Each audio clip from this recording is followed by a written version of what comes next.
All right, well, I think we can get started. Okay, great. All right. Good afternoon, everyone. I would like to introduce our keynote speaker, Lieutenant Governor Susan Bysiewicz. Prior to serving as Lieutenant Governor, she served in the Connecticut House of Representatives, where she chaired the Ethics Commission and the Government Administration Committee. As Secretary of State, Bysiewicz pioneered technological advancements in Connecticut voting systems and passed a Connecticut amendment to permit 17-year-olds to vote in primaries. As Lieutenant Governor, she chairs the Governor's Council on Women and Girls and the Finance Advisory Committee, and leads the Connecticut Complete Count Committee, which aims to maximize Connecticut's census count. Lieutenant Governor Bysiewicz is a champion of women and girls in Connecticut, and it is my honor to welcome her to the UConn Human Rights Symposium. Thank you. Thank you so much, and it's a great honor to join you this afternoon. And I want to thank my friend and fearless leader, Mike Cerulli, for inviting me today. I really believe that symposiums like this one are very helpful to give people the resources to change the dynamic and to help eliminate the pay gap and create true pay equity and gender equity here in Connecticut and throughout our country. Women are 50% of the population and 50% of the workforce, yet women still only hold 142 or 26.5% of the 535 seats in the United States Congress. In the House of Representatives, women hold 118 or 27.1% of the 435 seats. In the US Senate, women hold 24 or 24% of the 100 seats. Only 9 US governors are women, and women hold less than 1/3 of our statewide executive offices like the one I hold around the country. Only 17 or 5.5% of the statewide elected executive officers are women of color. According to the Rutgers Center for American Women and Politics, here in Connecticut, we rank 17th in the country for the number of women elected to our state legislature. There are 10 women in our state Senate, where I preside, and 54 women in our House of Representatives. That is 64 seats out of 187 seats in both houses that are held by women, or 34%. Women continue to face unique and disproportionate financial pressures in this economy as well. Women are more likely to live in poverty and go bankrupt, and women are still only paid 81 cents on the dollar on average. And unfortunately, that is the statistic for white women. For Black women, it is 58 cents on the dollar, and Latina women make only 48 cents on the dollar. So we have so much more work to do to address pay equity. And as I'm sure you may know, more than 60% of the minimum wage workers in Connecticut are women, and a significant population of those women are females of color. And women who are employed full-time in Connecticut lose a combined total of $15 billion to the wage gap. When it comes to issues that impact women and families, we clearly have more work to do. And at their core, women's issues are economic issues. And that's why advancing priorities for women and families is so important. And it's why we're so proud in Connecticut that we passed a pay equity law a few years ago to prohibit employers from inquiring about prospective employees' wages or salary history in order to promote equality in pay and close the wage gap. And since taking office, I've been incredibly focused on advancing priorities for women and families as well. The governor and I are very proud to have enacted 2 historic pieces of legislation: increasing the minimum wage to $15 an hour over the next few years, and passing the most progressive paid family and medical leave law in the country. This legislation will help lift families out of poverty, combat persistent pay disparities between races and genders, and allow individuals to take time to care for themselves or their loved ones and not have to worry about losing their job to do so. One of the biggest initiatives that I have spearheaded with Governor Lamont is the establishment of a Council on Women and Girls, which brings together leadership from across the state government to meet the needs of women and girls. The council is composed of the heads of each state agency, the constitutional officers, and a representative from each of the 4 legislative caucuses. Its mission is to ensure that women and girls and the multiple intersecting forms of discrimination that too many of them face are taken into account whenever state policies are developed and programs are created.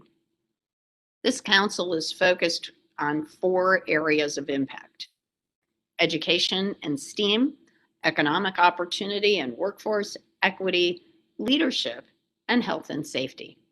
And we are now working with the legislature and the public on advancing our priorities on a statewide basis as well. We've been working on ideas like Paradigm for Parity. The Paradigm for Parity movement is a coalition of business leaders dedicated to addressing the corporate leadership gender gap. The coalition is made up of CEOs, senior executives, founders, board members, and business academics who are committed to achieving a new norm in the corporate world, one in which women and men have equal power, status, and opportunity. The ultimate goal is to achieve full gender parity by 2030, with a near-term goal of holding at least 30% of senior roles. As of today, a total of 13 Connecticut companies have joined the coalition, including Hubble Incorporated, Otis Worldwide, Avangrid, Boehringer Ingelheim, Cigna, CVS Health, including Aetna, Eversource, Frontier, KeyCorp, KeyBank, Stanley Black & Decker, Synchrony Financial, The Hartford, and UTC. This legislative session, the Council on Women and Girls is supporting 6 bills. The first bill, Senate Bill 883, would ensure a more inclusive and equitable future by making it easier for women to run for and win elective offices and to serve on state agencies or boards. Women are underrepresented in Connecticut state government.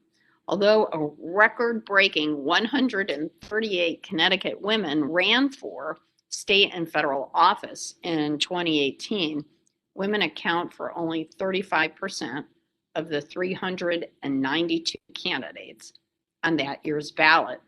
Childcare continues to be a barrier that prevents too many mothers, especially low-income mothers, who cannot afford outside help from running for office.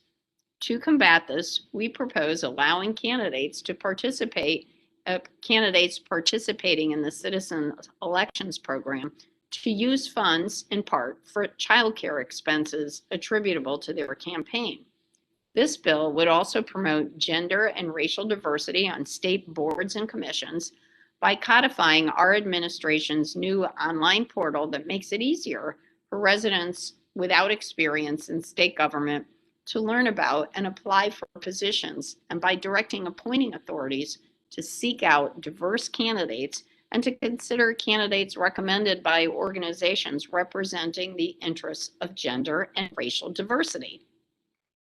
Under Senate Bill 881, an act concerning workforce development, a bulk ride transit pass would be created that would be open to training institutions, higher education institutions, private occupational schools, employers, local and state agencies, and public or nonprofit social service providers in the state of Connecticut. Usage of the program will be tracked, and contract renewals will account for actual usage. The third and fourth bills that are part of our legislative agenda are House Bill 6445, an act expanding economic opportunity in occupations licensed by the Department of Consumer Protection, and House Bill 6449 that pertains to occupations licensed by the Department of Public Health. It would better support military spouses with occupational licensing in job transitioning when they move into our state. A third of military spouses, 90% of whom are women, work in occupations that require a state license, such as a real estate license, a nursing license, a teaching license, or the like. And they are 10 times more likely to move across state lines than their civilian counterparts. Barriers to licensure create severe unemployment challenges for military spouses who are unemployed 4 times the national average. That's why we are proposing a system that recognizes licenses from other states. I've also been spending a lot of time working on the creation of an equity match grant program that is a new COVID-19 relief program designed to help with much needed cash grants to women entrepreneurs who've been disproportionately impacted by the pandemic. This is incredible when you see research showing that of the more than 60,000 Connecticut businesses that secured federal loans from the SBA for COVID-19 relief, an overwhelming majority were male-owned or white-owned. 78% were male-owned businesses, 84% were white-owned businesses. The Equity Match Grant Program, which is being administered through the Women's Business Development Council, aids women entrepreneurs in accessing capital needed to build banking relationships, improve credit, and overcome the challenges related to the COVID-19 pandemic. And we've been very focused on ensuring that there are affordable childcare opportunities for families in our state. One workforce challenge that tends to have a greater impact on women is the availability of affordable childcare. Thanks to our wonderful Congresswoman Rosa DeLauro and our congressional delegation, who've helped champion the passage of the funding under the Corona Response and Relief Supplemental Appropriations Act and through the American Rescue Plan, Governor Lamont and I were able to announce that our administration will be making investments in early childhood programs across Connecticut through the release of $210 million from the federal funding the state has received. This is a historic investment for child care providers, for our children, and for our families throughout the state. We still have a lot of work to do when it comes to gender equity, but I am excited about all the possibilities and opportunities that are ahead of us. And I thank you again for having me today. And I'm looking forward to taking any questions that you might have. Thanks so much. Thank you. And we got one question already, which I'll read aloud, but I also put it in the chat. Sure. What advice would you give to young women thinking about running for office? Oh, I love this. I love this question. It's my absolute favorite. So here's what I would say. I would say take advantage of internship opportunities. So I will say that we have every semester in the Lieutenant Governor's office 5 or 6 college interns from public and private universities and community colleges inside of Connecticut and outside of Connecticut. For the past year, those internships have been online because our Capitol is closed. So I'm looking forward to the reopening of the Capitol because we'll be able to see our wonderful interns in person. Our state's General Assembly has an intern program as well. But if you are going to be home for the summer, ask your mayor or first selectman if they'd be willing to take you on as an intern. And of course, the US Congress and the US Senate have internships both in Washington, D.C., and in their district offices as well. I think internships with elected officials will give you the opportunity to see up close what elected officials do every day. And when I was in high school, I interned in the summertime for the mayor of Middletown. I also interned with my congressman and my US senator. And now I have the opportunity as lieutenant governor and when I was secretary of the state to have interns as well. And I was very pleased to have them when I was in the General Assembly. The other thing I would recommend is to become a member of your local town Democratic Town Committee, or if you're a Republican, the Republican Town Committee, because those groups are the ones that choose candidates for local, state, and federal office. And I guarantee you, if you volunteer and regularly go to the meetings, you will be running for something in pretty close to 5 minutes, because local town committees are always looking for candidates. And in fact, I belong to the Middletown Democratic Town Committee, and we've had college students run for local office, like Matt Lesser, who is now a state senator and was recently a state representative, was on the Planning and Zoning Committee. Hugh Phipps, who is now a state representative, served as city treasurer before he ran for state office. So join your local town committees and take advantage of all internship opportunities that might be available to you. Oh, and one more thing, the Women's Campaign School at Yale provides campaign training for those who are interested in running for office. And if you're from Connecticut, ask for the Susan Bysiewicz Scholarship so that you can take that training for free. And that is for Connecticut residents who want to run for office.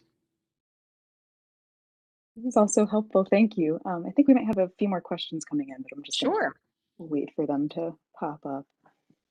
Excellent. And I do want to note also for Democrats that Emerge is another group that provides campaign training for Democratic women candidates. So that's another opportunity that I would recommend as well.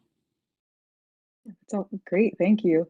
I know a lot of people that have gotten into politics through internships, and they seem like such a wonderful opportunity. It really is. And I think there is a direct correlation between interns at the General Assembly and people who then become state legislators. So it's a pretty cool thing to watch. Great, thank you. And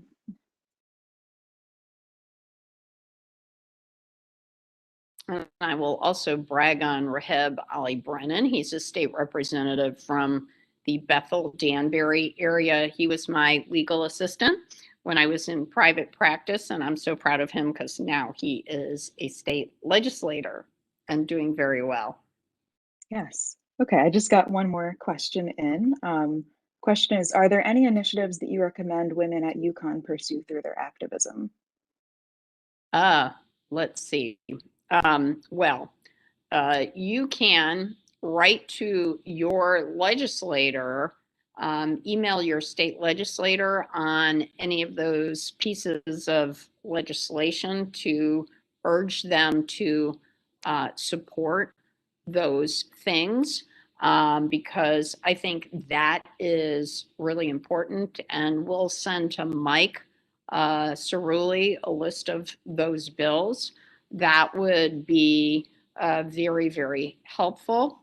I'd also recommend that women at UConn think about who are interested in politics, take the opportunity to support candidates that they believe in.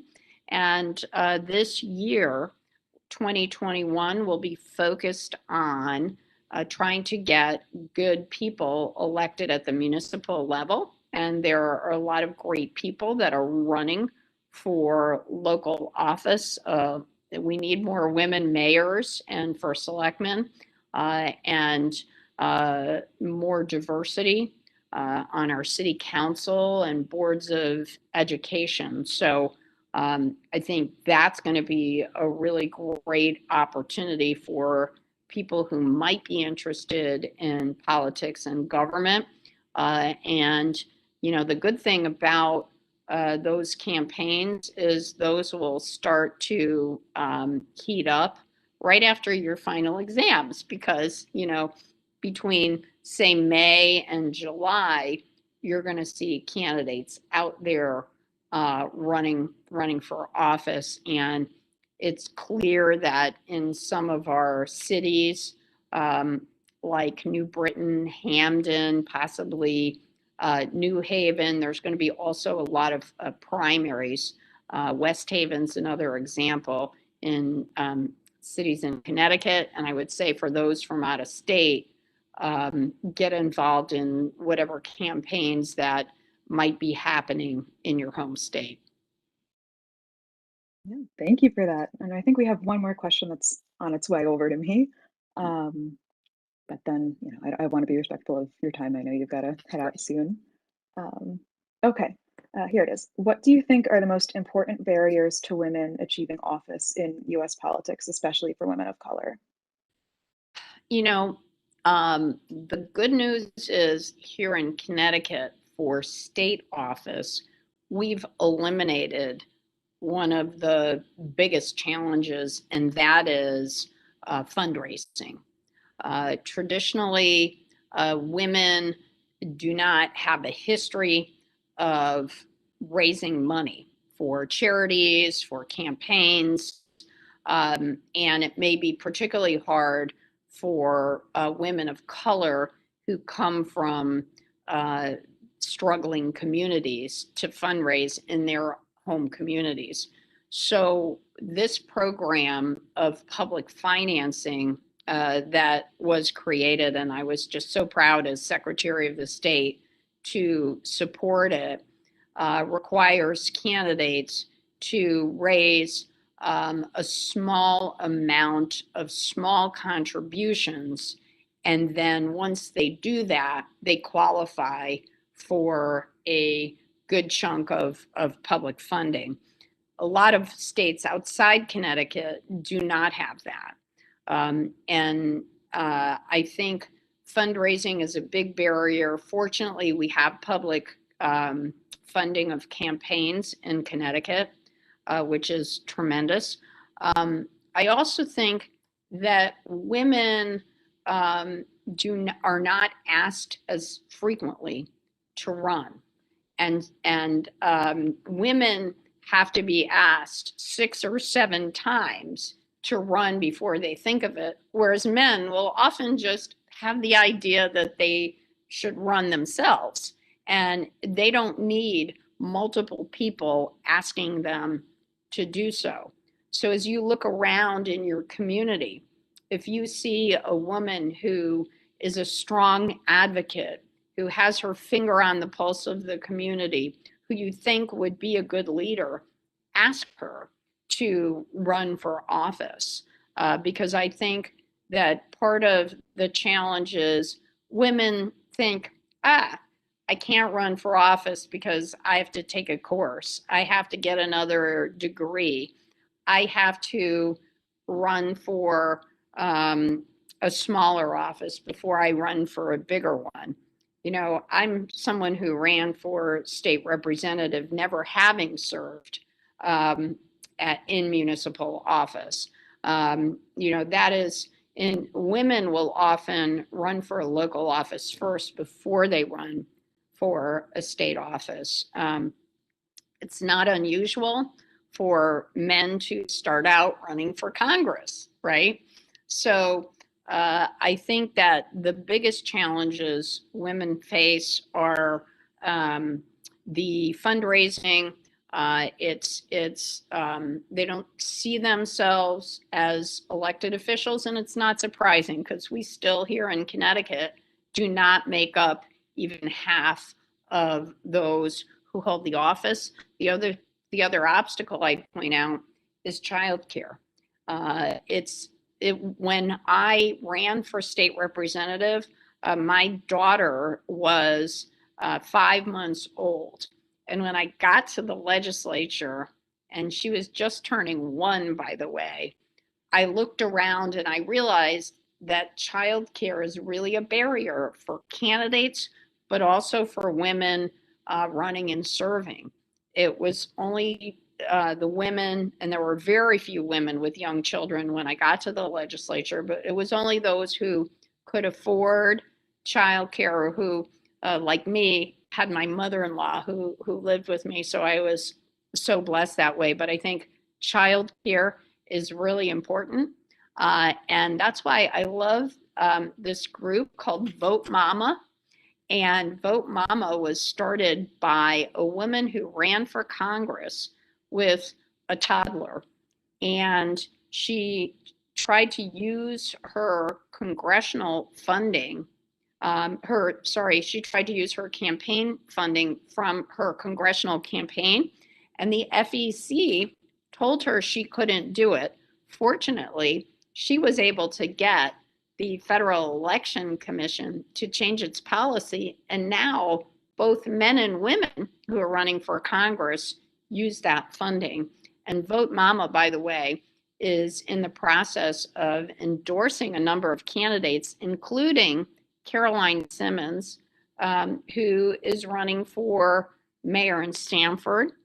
There is likely to be a primary in Stamford. And if any of the UConn students have an interest and you live in the Stamford area, hers would be a great campaign to work on. She's got 2 young children at home, and she's a fantastic leader. She's the chair of the Commerce Committee.